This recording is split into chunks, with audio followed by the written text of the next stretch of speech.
Good afternoon, everyone. Assalamu alaikum. Welcome to the celebration of the Islamic History Month. Um, I know we can't have in-person meetings, but we thought it would be a good idea to connect virtually and celebrate that. So thank you to all of you for joining us today. And thanks to all the presenters who will be talking about Islamic History Month and giving us some background to what work they are doing in this community. Islamic History Month motion was passed by the Government of Canada in 2007. Government of Canada declared October each year to be celebrated as the Canadian Islamic History Month. It is really very important that we celebrate the rich Islamic history and culture, which encompasses a broad range of individuals and collective experiences, as well as important contributions to literature, math, science, art, and history. In Canada, we have over 1 million Muslims who have called Canada as their home, which is almost over 3% of the total population of Canada. Celebrating Islamic History Month each year is one of the ways the government and the community at large are able to recognize the contributions and how Islamic culture makes our society so much richer. Here in Scarborough Centre, through the efforts of our multi-faith council and the local communities, we launched our first celebration back in 2018. So many of you were with us there. We had an exhibition and we had some speakers to talk about Islamic History Month. This year, although the Civic Center was booked early in the year, we are not able to host it because of COVID-19. But I thought it would be an important thing to do it online. I want to first of all thank the Muslim community here in Scarborough and across Canada for all they have done during this pandemic, for being there for the community. I have seen the local organizations in our riding have gone an extra step more than what they usually do to make sure that they provide help to those who need an extra hand in COVID-19. So I'm really proud of you all. This is how we can get through this pandemic, and Canadians are known for leaning on each other. And as a Team Canada, we will inshallah definitely get through this pandemic. We are now seeing the second wave of this pandemic, and the numbers have gone even higher than what we saw in the first wave. But I think if each one of us does our part and adhere to the public health warnings, wear a mask and follow social distancing, we can inshallah definitely get through this. I would encourage you all to talk to the communities who attend the religious institutions or your organizations, encourage them to follow public health advice. Our first celebration highlighted the exhibition of Islamic art, artifacts, calligraphy, as well as information and educational booths, which showcase Islamic culture and its impact in science, medicine, art, and society. This year, we have invited some of the guest speakers who are running some organizations in the riding to explain what organizations are doing here, what is the history, how these organizations came together. And also we have invited some successful community members, either in business or in public service, who have been there to provide services. So with that, I would welcome Kari Saab for the recitation of the Holy Quran. I would request Imam Ismail Ulgar to please recite few verses. He has done his master's in religious study from famous university in Gujarat, India.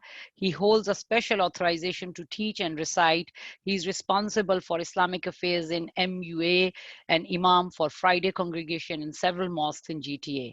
He's very active in promoting diversity and interfaith work, working as a volunteer under various organizations in Toronto. He's also the founder of the Bridge Humanity. So I would request Imam Ismail to please recite few verses of the Holy Quran so that we can start the celebration of the Islamic History Month. Assalamu alaikum everyone. Jazakumullah khair. أعوذ بالله من الشيطان الرجيم.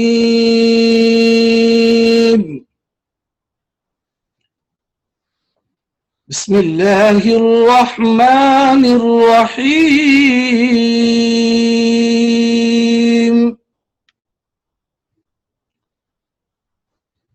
يا أيها الذين آمنوا لا يسخر قوم من قوم عسى أن يكونوا خيرا منهم ولا نساء من نساء عسى أن يكون خيرا منهم ولا تلمزوا أنفسكم ولا تنابزوا بالألقاب بئس الاسم الفسوق بعد الإيمان ومن لم يتب فأولئك هم الظالمون. يا أيها الذين آمنوا اجتنبوا كثيرا من الظن إن بعض الظن إثم ولا تجسسوا ولا يغتب بعضكم بعضا أيحب أحدكم أن يأكل لحم أخيه ميتا فكرهتموه واتقوا الله إن الله تواب رحيم. يا أيها الناس إنا خلقناكم من ذكر وأنثى وجعلناكم شعوبا وقبائل لتعارفوا إن أكرمكم عند الله أتقاكم إن الله عليم خبير. آمنت بالله صدق الله العظيم.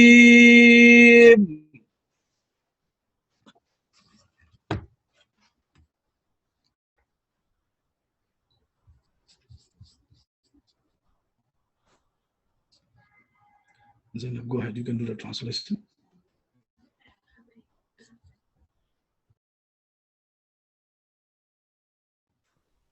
Yes, you can go ahead with the translation. Yeah, Zainab, go ahead. Bismillah. Come. My daughter, she's coming, Baji. She's doing translation. Okay. Yes. Yes. Come on.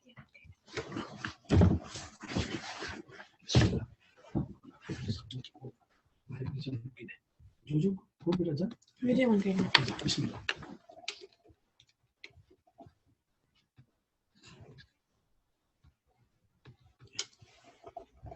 Bismillahirrahmanirrahim. In the name of Allah, the most compassionate, the most merciful. O believers, do not let some men ridicule others, that they may be better than them, nor let some women ridicule other women, that they may be better than them. Do not defame one another, nor call each other by offensive nicknames. How evil is it to act rebelliously after having faith, and whoever does not repent, it is they who are the wrongdoers. Sadaqallahu al-Azim.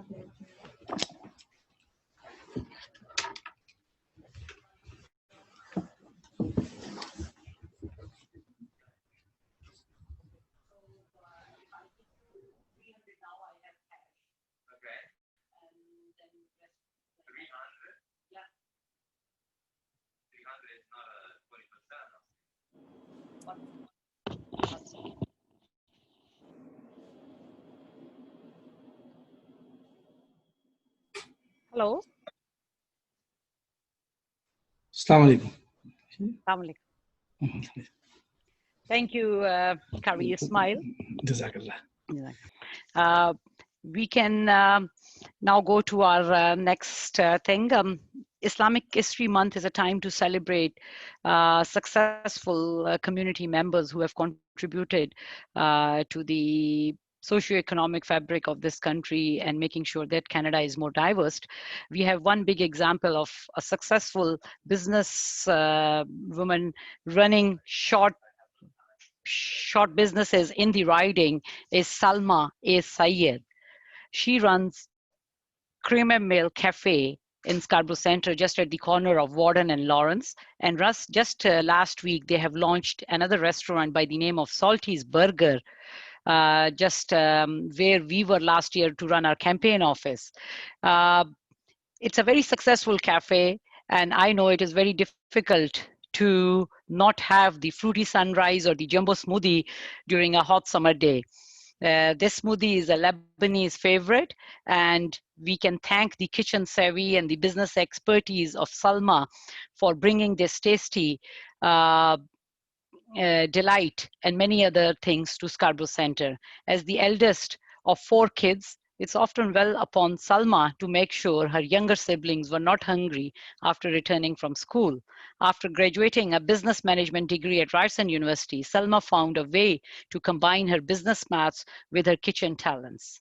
So Scarborough Centre dessert and snack experts just love cream and mill. At this month, Salma has opened another restaurant, Salty's Grill, where the shrimps are just awesome. And I can say that because I tried them last Friday, really couldn't resist eating them more and more. And definitely I have to go back for another turn sometimes this week. So we will now request Salma Al Sayed to please come and give us some secrets to her success story here in Canada. All right, thank you very much, Salma, for that wonderful introduction. I prepared today a short speech that focuses on how the teachings of Islam have inspired me and continue to inspire me as I run these 2 businesses. So as Salma said, my name is Salma Al Sayed. I'm a proud Lebanese Canadian, born to a wonderful family. I have 2 younger sisters and 1 younger brother. They inspire me every day, and I also am thankful for my parents who have supported me in all venues of life. Before I continue, I would like to thank Mrs. Salma Zahid for giving me this opportunity to join and speak at the 2020 Scarborough Centre Multi-Faith Celebration. This celebration not only brings us Muslims together, but it allows us to share our traditions and reflect on how our faith acts as a guiding light to strive for and achieve our dreams. I graduated from Ryerson University, the School of Business Management, in 2019. And shortly after, I opened up and am currently managing Crème Miel, which is a small cafe in Scarborough that offers fresh prepared Lebanese-inspired fruit cocktails and desserts. And most recently, I ventured into co-owning and managing Salty's Grill, a restaurant that offers halal burgers, Mediterranean sandwiches, and we can't forget about the shrimp that Salma Zahid liked, and it's actually right next to the cafe. Throughout my years growing up, I dreamt of opening up and managing my own business. And I was further inspired by Islamic teachings when I read about the Prophet Muhammad's success in trade and how he used that as a bridge to meet people. In one of the Prophet's hadiths, he mentions rizq, which in reference to the workplace applies to one's livelihood. And he said trade because rizq has 10 portions, of which 9 of these portions consist of trade. Through operating these 2 businesses, I too am in the trades. And I have chosen this path because it continually allows me to grow, both in my religion and as a member of society. 3 key factors that I always consider is that first, it teaches us submission.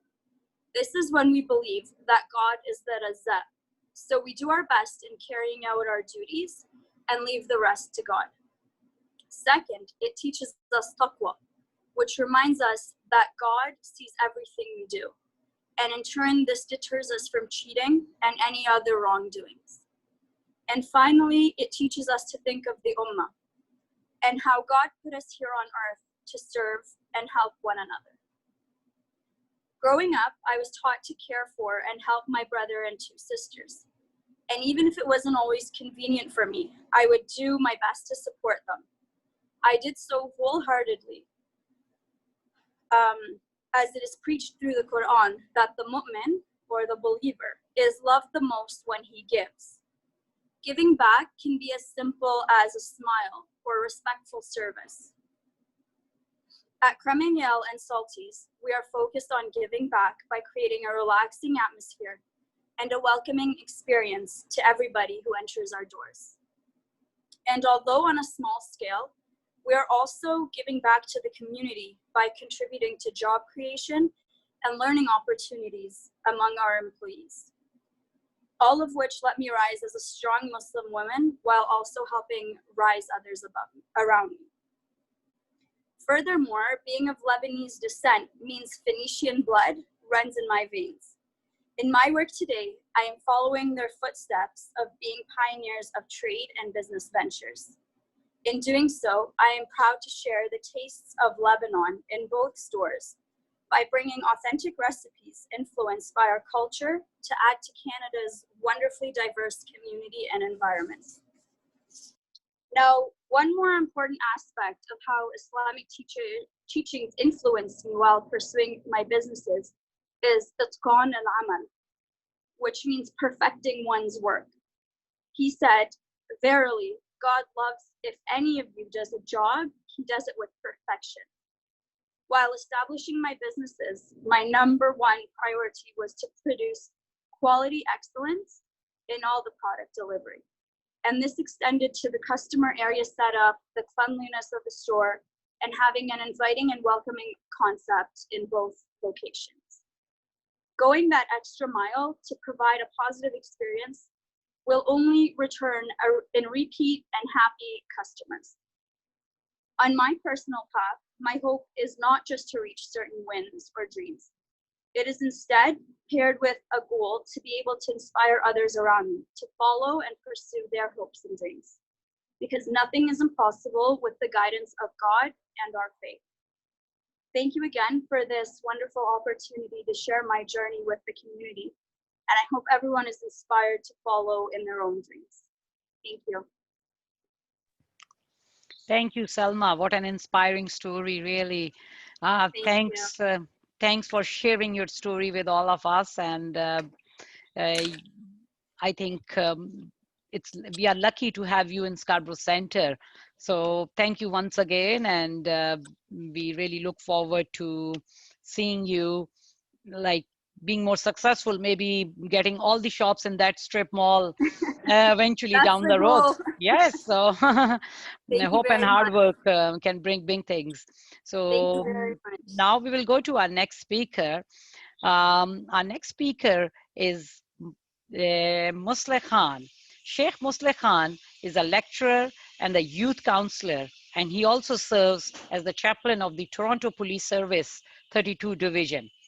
In 2002, Sheikh Musleh was accepted at the Islamic University of Medina, where he completed a diploma in Arabic, followed by BA in Islamic law from the Faculty of Dawah and Usul al-Din.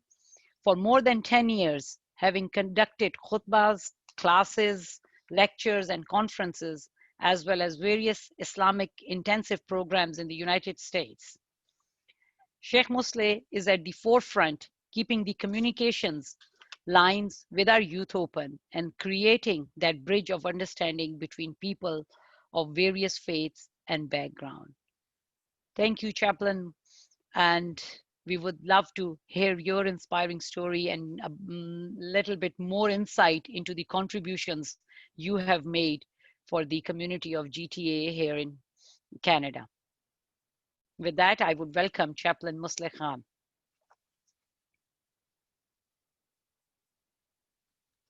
Okay, thank you very much, Honorable Salma Zahid, and Assalamu alaikum wa rahmatullahi wa barakatuh. Hello, everyone. And first and foremost, thank you for allowing me to grace your platform.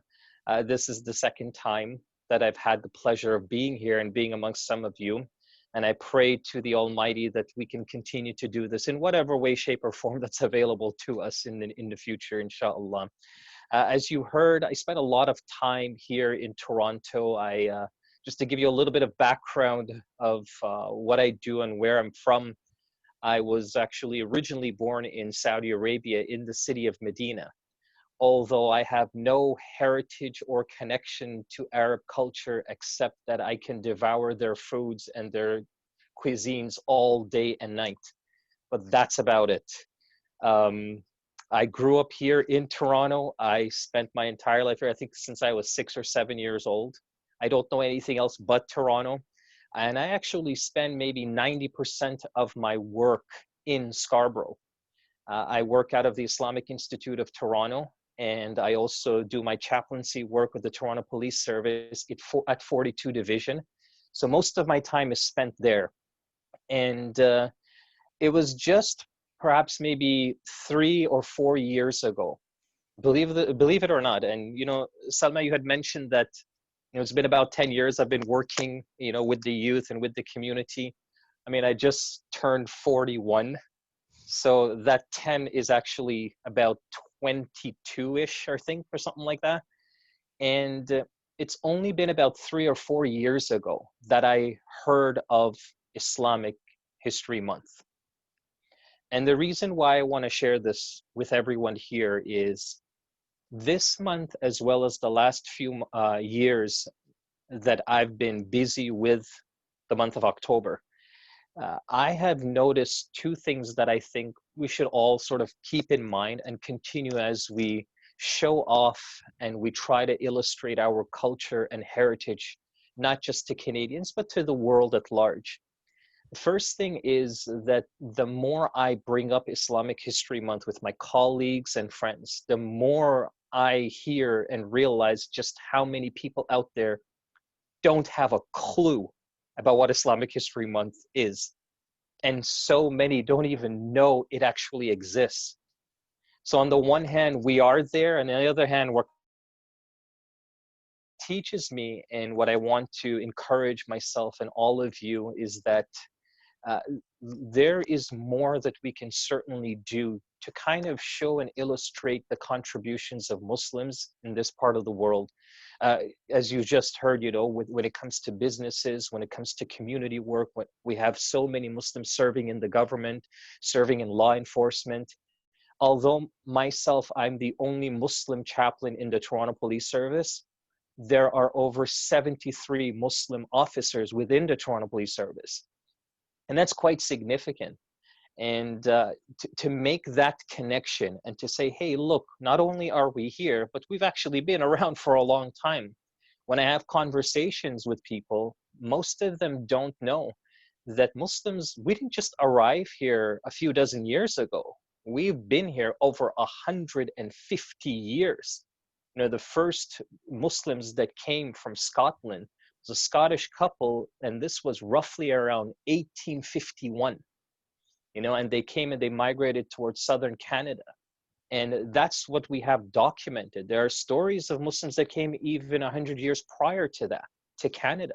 So we've been around here for a long time. And when I have these conversations with people, this is the thing that makes them light up and they're just shocked and they're like, wow, we need to hear about this stuff. We need to learn. And the second thing that I want to encourage everyone to continue to do, and this is actually the more challenging part of what Islamic History Month means to all of us and what it represents, and that is the enormous amount of misinformation out there about Islam and Muslims. I mean, it is just insane. I just earlier on this week, I had a conversation with a colleague who thought that Isa, Jesus, peace be upon him, Muslims didn't follow or didn't care who he was. And that basic knowledge is still out there, that, you know, we don't have any connection with this great man, this great prophet. But as a matter of fact, when I explained to him that no Muslim can be a Muslim without believing in Isa, Jesus, peace be upon him. Like, you're not a Muslim, period. And he's talked about and he's praised in the Quran. And when you read about his life and his biography, his miracles, his achievements, and he's one of the very few prophets that Allah in the Quran called Mubarak. Everywhere he went, he was blessed. People wanted to see and be around in his presence. And so when you have these conversations, some of those layers of misconceptions start to fall off. Then the curiosity comes in and the questions start happening. And this is what I really want to leave everyone with, is that aside from our rich heritage and our exhibits that we have and all of the art that we could show about Islam and Muslims, sometimes it's just those simple conversations that we have with people close to us that bring Islamic History Month and Muslims to life. And we're able to navigate through some of those misconceptions that are so constant, that are just, we're bombarded with it day and night. And I just want to echo some of what previous speakers and so on have mentioned, and that is find your place in where you fit with respect to this entire movement and what this month represents. So whether it means, if you, as you just heard, if you own a restaurant, if you have a business and you showcase some of your skills there, if you are in leadership in whatever capacity, you show some of your skills there, you represent who you are. And even if you don't have any of these things, just being Muslim alone, I have learned and experienced, particularly this month, but throughout the year, that is one of the loudest, clearest, and best voices that we have. Is just being proud of who we are and illustrating that to others as well, so that they can see the real, genuine Muslim, who they are and what they contribute to the community and to society at large. So in conclusion, once again, I just want to say that I am very grateful, very privileged and honored to be here amongst all of you. And I hope and I pray that we can continue to do this in person sometime in the near future, insha'Allah ta'ala. Despite that we were talking about Zoom in the beginning of all of this, I'm just gonna kind of go all out and say, I don't like Zoom at all. I can't stand speaking to a screen. I find it like it's very strange. It's just one of those things. I know we're stuck with it. We've got to make the best of it. So I do. But man, talking to a screen is one thing. I just hope and I pray that I can see all of you, interact with all of you, sit with you, shake your hands, hug you. Those are the things that I look forward to. So if I have to go through the Zoom world to get there, then inshallah, I pray for strength for all of us, that we get through this difficult time and we're able to gather, inshallah, at a time that is easy, that is safe for all of us. Allahumma ameen. So thank you again to all of you. I actually have to log out in another 5 minutes or so to go to another event or to get onto another call. So I will hang around just for a bit. Jazakumullahu khairan. Assalamu alaikum wa rahmatullahi wa barakatuh. Thank you, brother. Really, thank you for the powerful words and being an inspiration for our youth. You rightly said that being proud of who we are, I think, is really very important, and we all need to do our part. And inshallah, I am very sure that we will get through this pandemic, and good days will come where we would be able to meet in person like you are. I also don't like talking to a screen, and I would love to talk to person face to face and meet them and hear from them. So inshallah, good days will definitely come, although winter is coming now, but there will be a spring and there will be summer. So inshallah, hope for the best. And really, thank you for all the work which you do for the community. We are all so proud of you. So with this now, we will go to have a brief slide presentation, which has been prepared by ICNA Sisters. The presentation's theme is the Islamic influences in science and medicine. The Islamic Circle of North America Sisters are one of the very active organizations in our riding of Scarborough Centre. They aim to motivate Muslim women to support initiatives and in civil liberties and socioeconomic justice. In the community, the ICNA sisters are active in education, volunteerism, and celebrating the rich culture and faith. So with this, I would request Anisha or Nestor to please show us the presentation.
And then it was exported towards the Europe.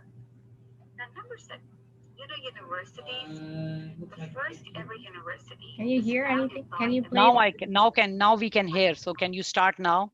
19th century, which is Okay, we can hear now. long ago. She was a very wealthy lady, and she used a lot of her wealth in building this chicken. Now? Yes. Okay. Assalamu alaikum everyone, and welcome to the month of Islamic Heritage. You know why October is proclaimed as the month of Islamic Heritage? Let's see. So let me introduce to the 4 utilities that every one of us uses, and they are very common. Number 1, coffee. So coffee was first introduced by Muslims, and all Sufis, they used to drink it to stay awake all night to pray. So it was first introduced in the area of Middle East, where there's Ethiopia, there's Yemen, there's Saudi Arabia, and then it was exported towards the Europe. And number 6, universities. The first ever university was founded by a Muslim lady known as Fatima al-Fahiri. It was in 9th century, which is long, long, long ago. She was a very wealthy lady, and she used a lot of her wealth in building this educational institute. And people from all over the world used to come and study in this university called as University of Al Qarawiyyin in Morocco. And what about hospitals? You know, one of the early hospitals, they were made in 8th century, and that was by the Caliph Harun al-Rashid. So a lot of sick people, they used to go in those areas, and they were treated by some people who had knowledge of medicine. And then later on, the concept of hospital was generalized. Okay, the fourth unity is about tax, about child benefits, and benefits for disabled people. You know who was the first one who introduced these concepts? It was our own second caliph, Hazrat Umar bin Khattab. So let's not forget, Muslims were there everywhere. Let's move on towards the early Muslim scientists. Their contributions are still famous and they are still used in many industries. So Jabir ibn Hayyan in 7th century, he was called the father of chemistry because he was the one who used to introduce different experiments with chemicals which are used in food industries, leather industries, and all sort of other industries that we can see today. The next person we have is Al-Khwarizmi. He is the father of algebra. So you know, a lot of the math that we do today, it was introduced by Al-Khwarizmi. Hats off. Then we have Ibn al-Haytham. He was a famous physicist and mathematician.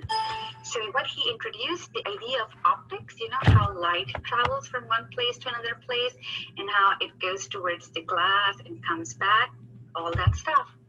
Then we have Ibn Sina. I'm pretty sure you must know his name. He was a Persian philosopher and he did a lot of contributions in medicine. He's got a lot of books on medicine as well that are still used now. Then we have Umar Khayyam. He was a Persian mathematician and astronomer, you know, a person who always sees the planets and how far they are. So he used to do all kind of that scientific work. And then there's a scientist called as Ibn Suhur. He's the one who actually invented a lot of surgical instruments that are still used in a lot of hospitals today, obviously the improved versions of them. Okay, so what about today? Do you see a lot of Muslim people that are scientists or normal community people who are serving towards society in a good way? Well, there are a lot of Canadian Muslims, and I'll just take names a few over here. We have a Professor Ingrid Madison, who is a professor of Islamic Studies, and her contributions are very well known in the University of Western Ontario. Then we have Dr. Iqbal Ahmed. He's a famous eye doctor, and he has made some inventions in the domain of eye surgery. Then we have Vafa Debach. You know, she has served in Canadian Armed Forces, the first woman with hijab. And then we have Nazim Kadri. He's a professional ice hockey player. I'm sure you know him. And then there is Janelle Massa.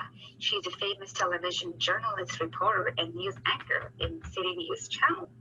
And then the last but not the least is Daud Warnsby. He's a singer, poet, performer, educator, and television personality. Let me know, how many Canadian Muslims do you know who are serving well in the society? Are you one of them?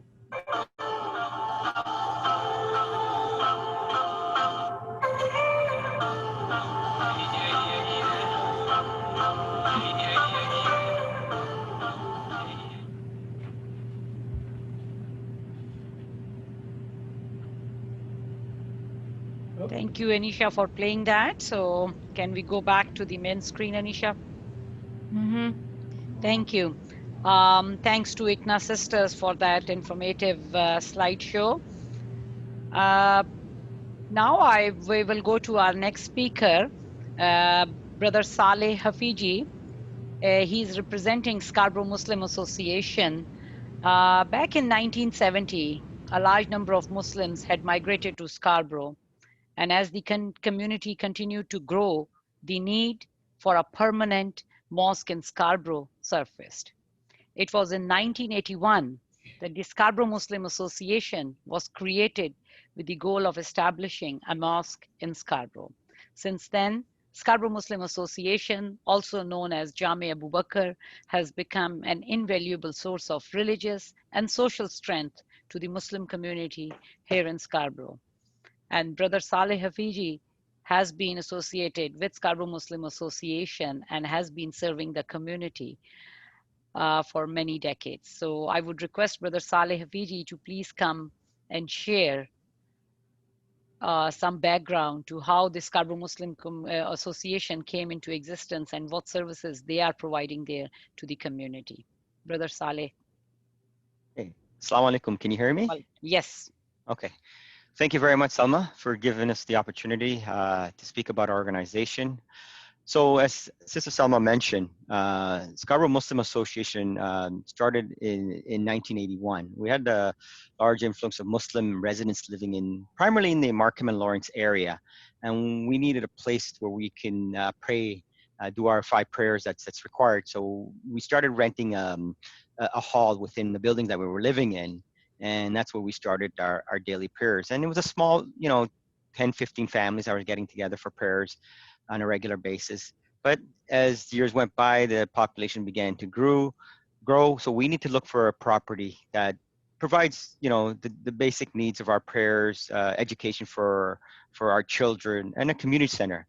So we came across a property at Midland and Lawrence, 2665 Lawrence Avenue. We purchased that property in 1991, and we started our daily prayers. As most of you know, the 5 times a day that we provide prayers. And Jummah is usually the crowd. We have largest crowd at Jummah. We have a lot of people come for Jummah prayers, and so we needed something, a large facility. And Alhamdulillah, this property we purchased, we were able to accomplish this, and also provide services to our community.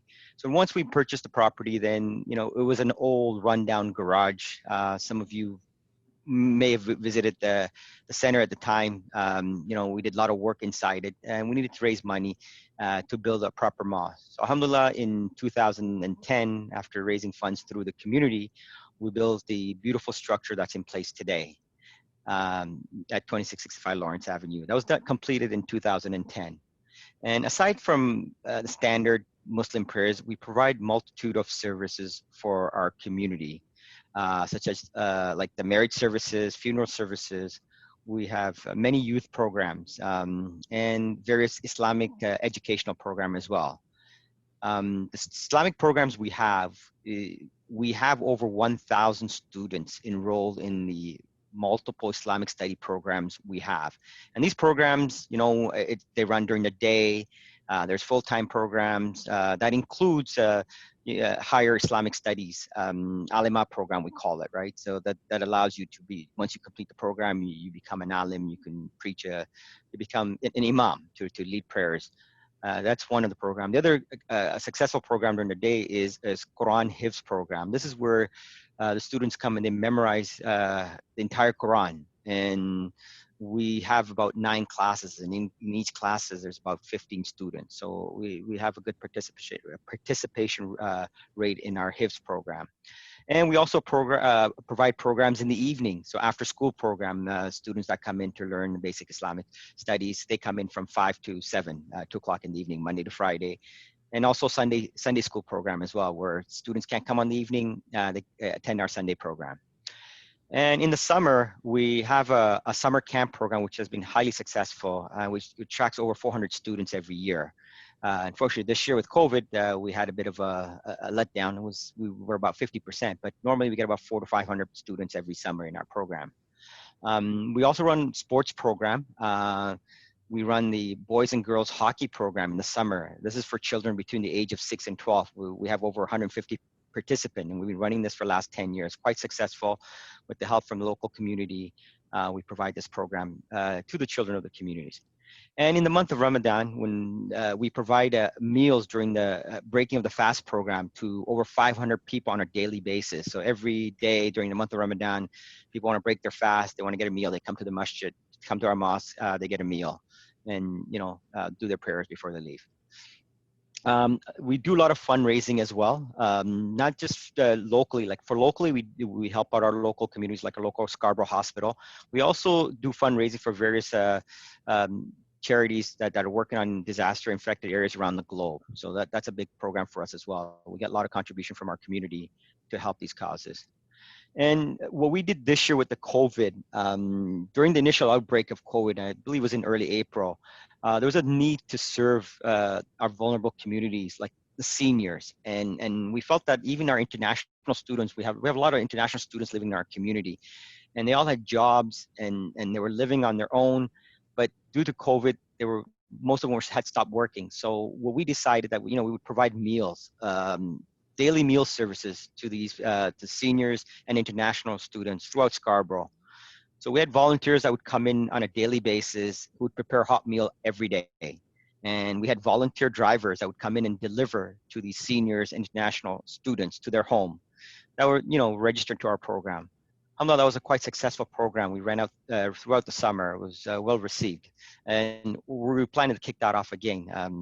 We're looking to do that in December again, to start that up again. So it was quite successful. We got good volunteer help, and we have the facility to prepare the food, so we were able to do that.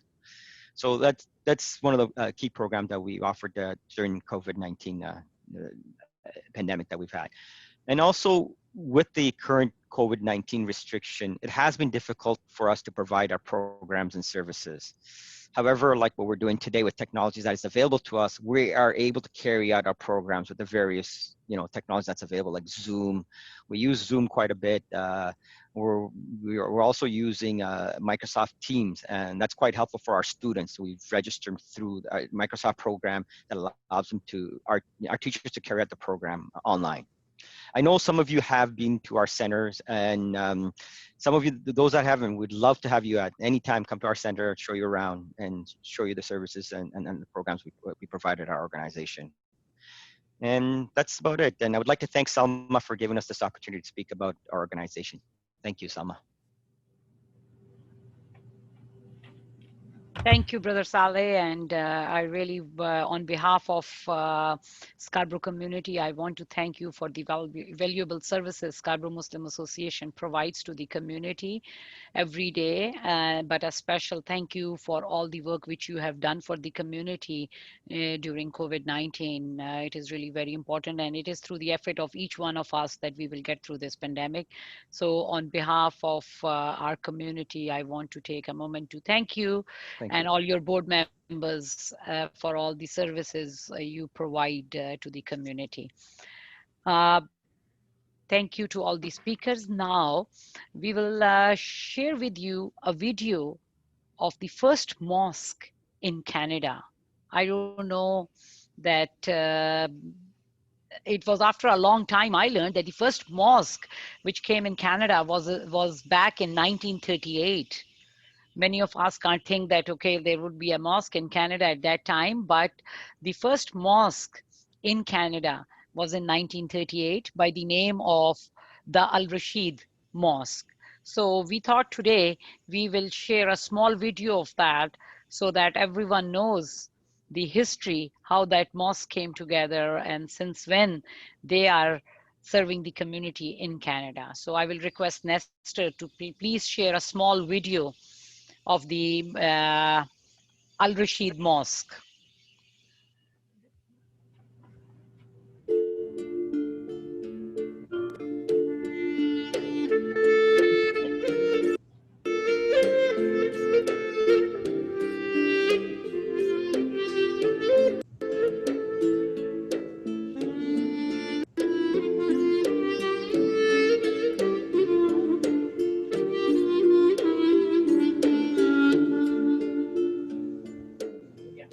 Al-Rashid Mosque, the first mosque in Canada, was built in 1938.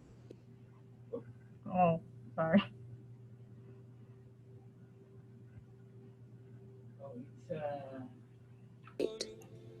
At the time, there were about 700 Muslims in all Canada. Halawi Hamdoun was the first woman to talk to Edmonton Mayor John Fry about purchasing land to construct the mosque. She's along with friends collect funds from Jewish, Christian, and Muslim to construct the mosque. The mosque opened in December 12, 1938.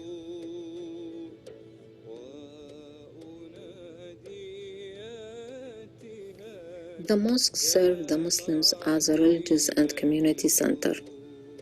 As a result of the mosque presence, many Muslim families were attracted to Edmonton.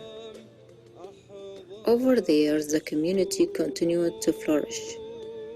Their numbers grew to over 16,000 Muslims by the early 1980s.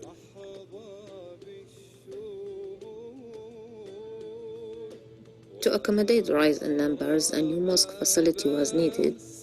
In August of 1982, the new Al-Rashid Mosque opened its doors to serve over 20,000 Muslims in Edmonton.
Thank you, Nestor, for sharing that. And so with this, we will come to an end for this program to celebrate the Islamic History Month. So I want to say a big thank you to all of you for joining us. Sorry for some technological issues.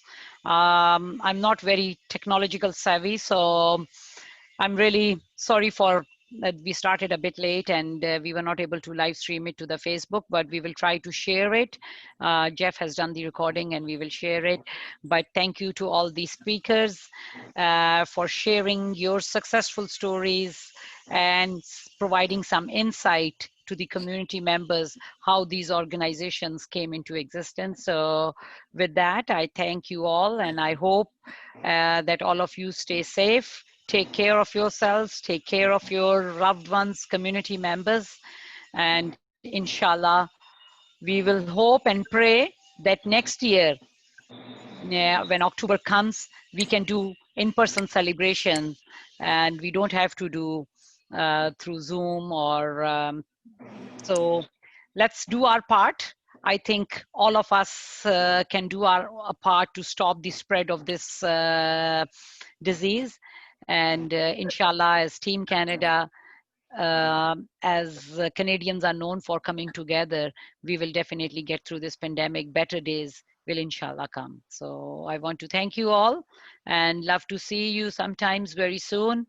If there is anything we can do through our community office, please feel free to call us anytime. We are always a phone call or an email away. So thank you.